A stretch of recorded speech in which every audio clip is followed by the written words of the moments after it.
If you're over 60, pause for a second and picture this with me. You're standing at the bottom of your stairs, 1 foot already on the first step. Before you even start climbing, your knees protest. That short flight of stairs you once ran up without thinking now feels like Mount Everest. Let me ask you something honestly. Have you ever stopped at the stairs and felt your body hesitate before taking the first step? What went through your mind in that moment? And here's another question that matters even more.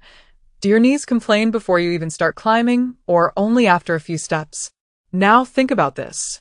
Millions of older adults walk every single day, some for miles, yet they still struggle with stairs. So ask yourself, if walking alone really worked, why do so many people who walk daily still struggle to climb stairs, stand up from chairs, or keep their balance?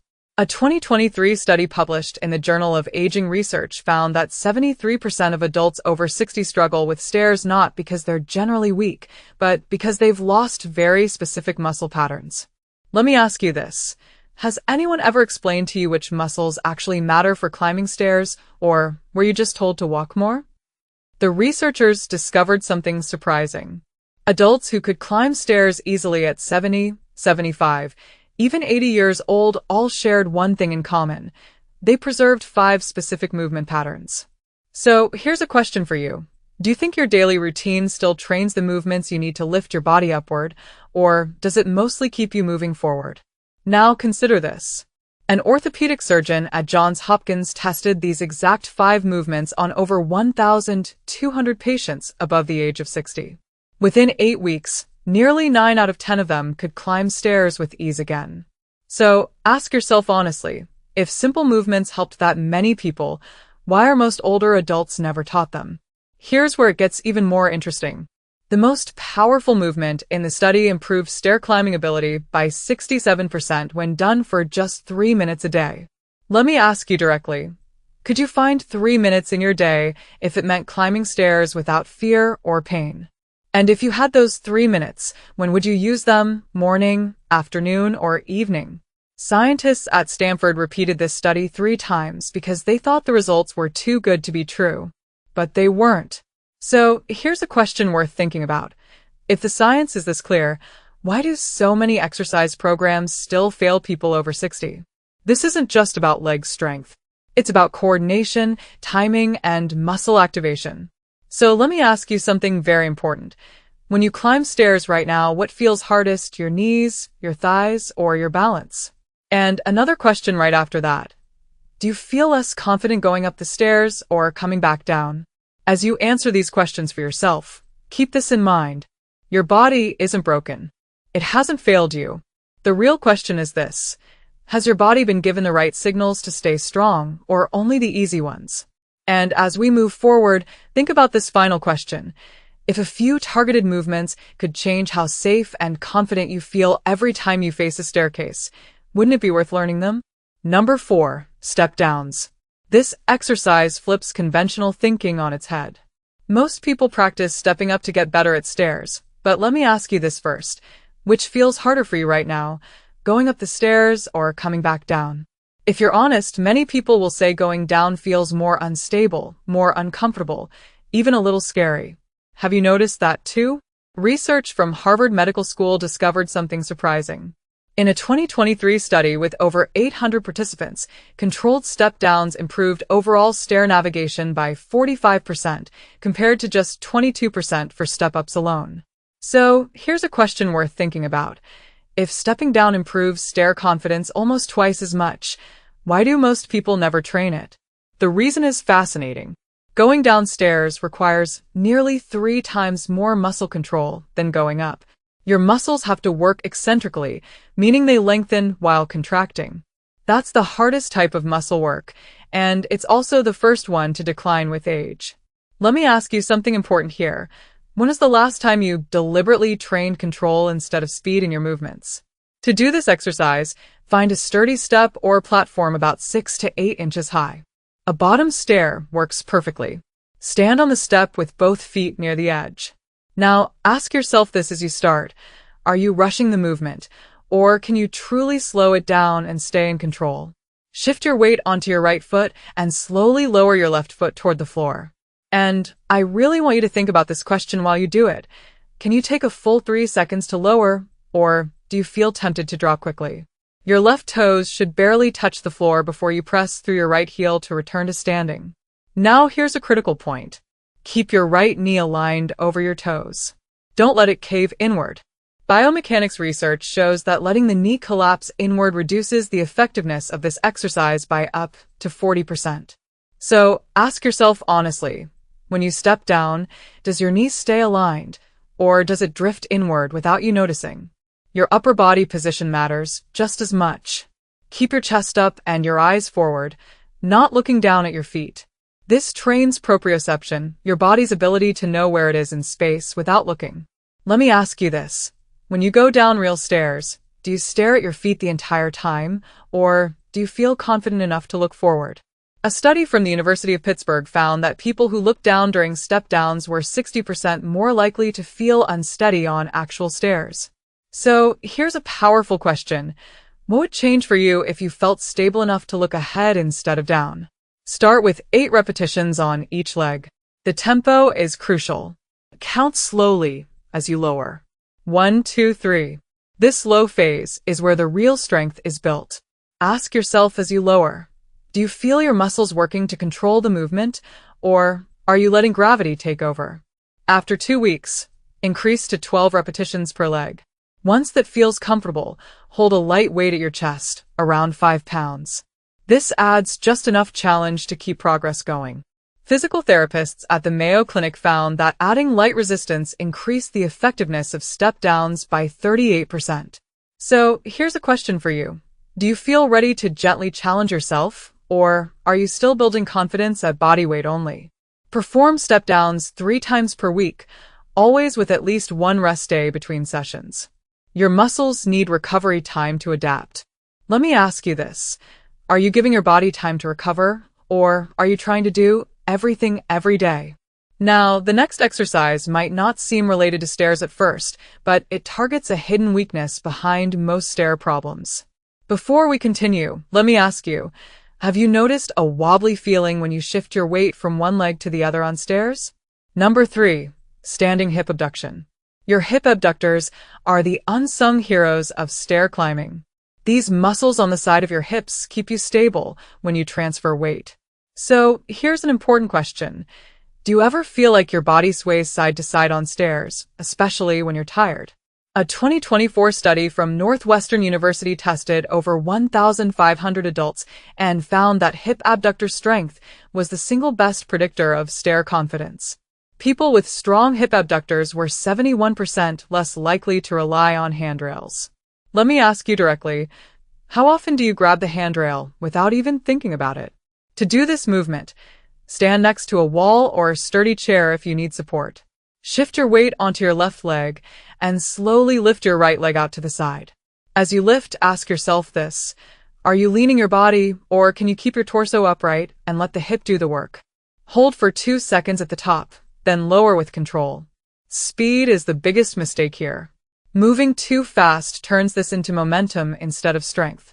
So ask yourself honestly, can you feel the side of your hip working, or does the movement feel too easy and rushed? Your standing leg works just as hard as the moving one.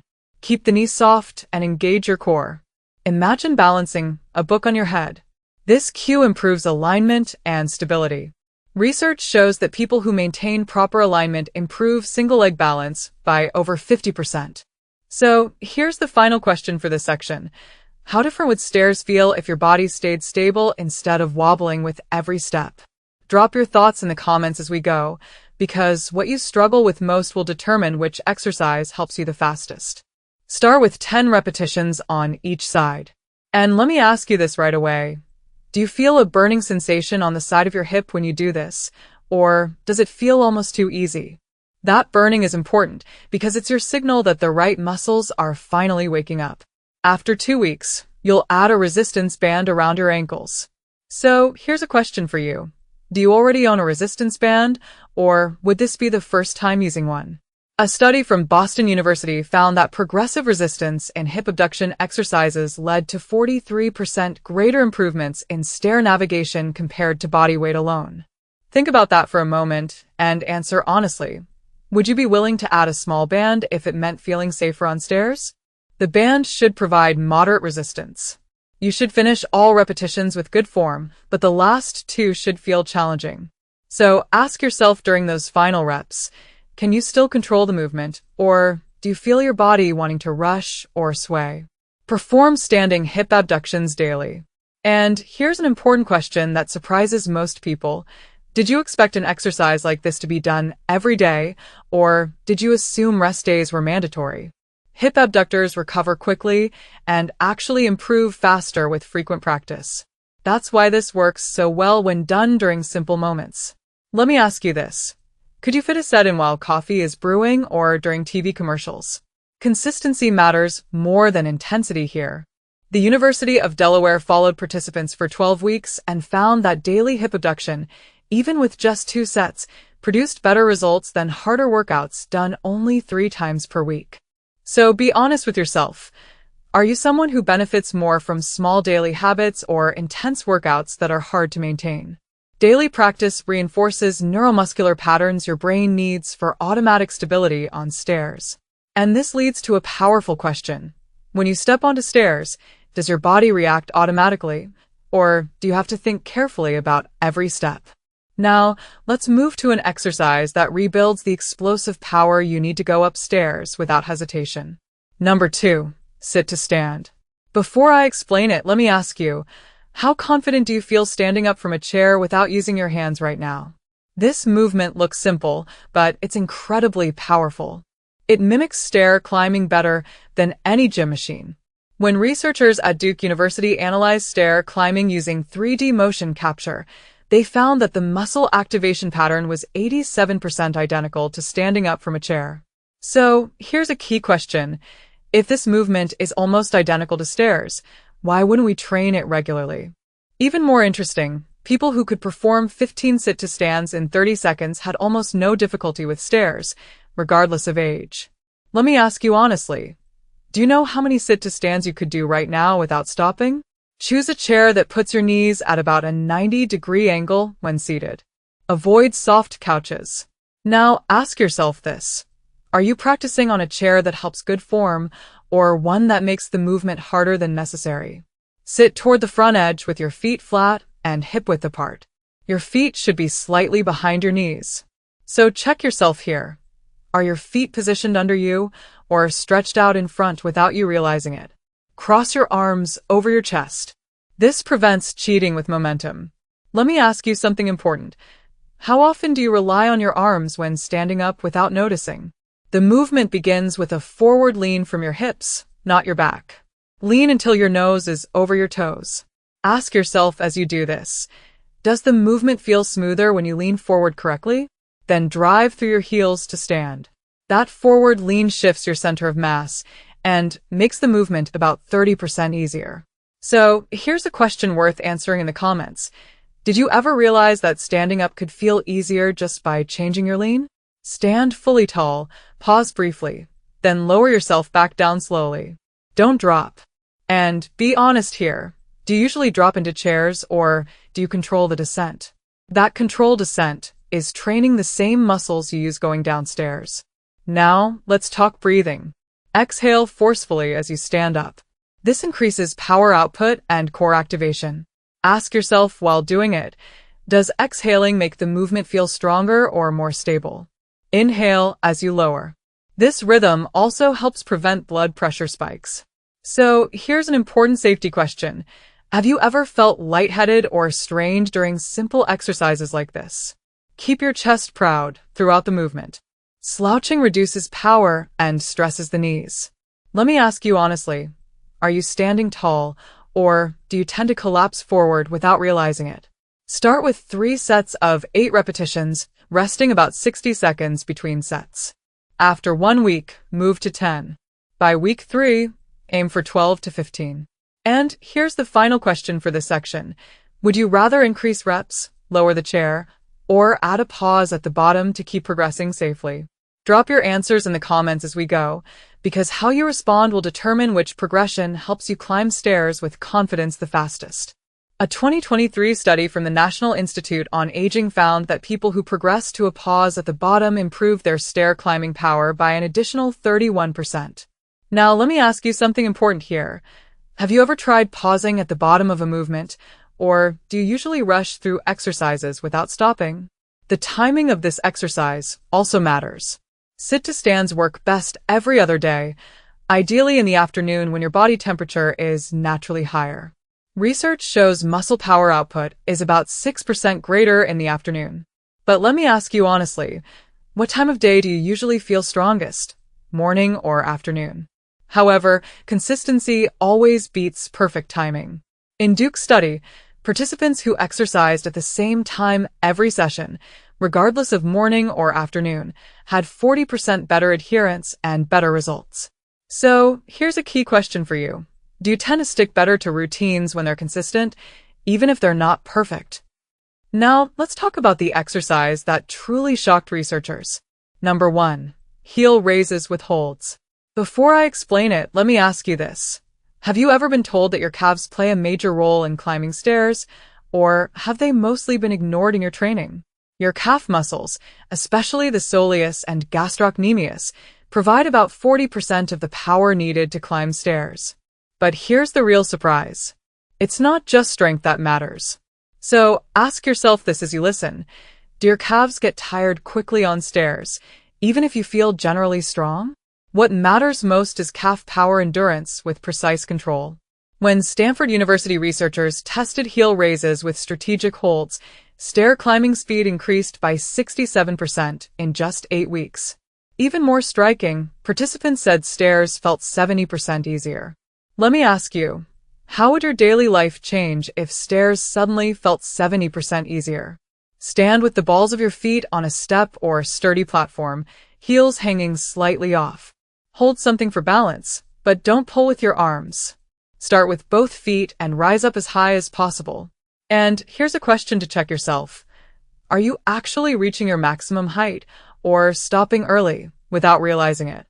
At the very top, hold for 3 full seconds. Let me ask you this.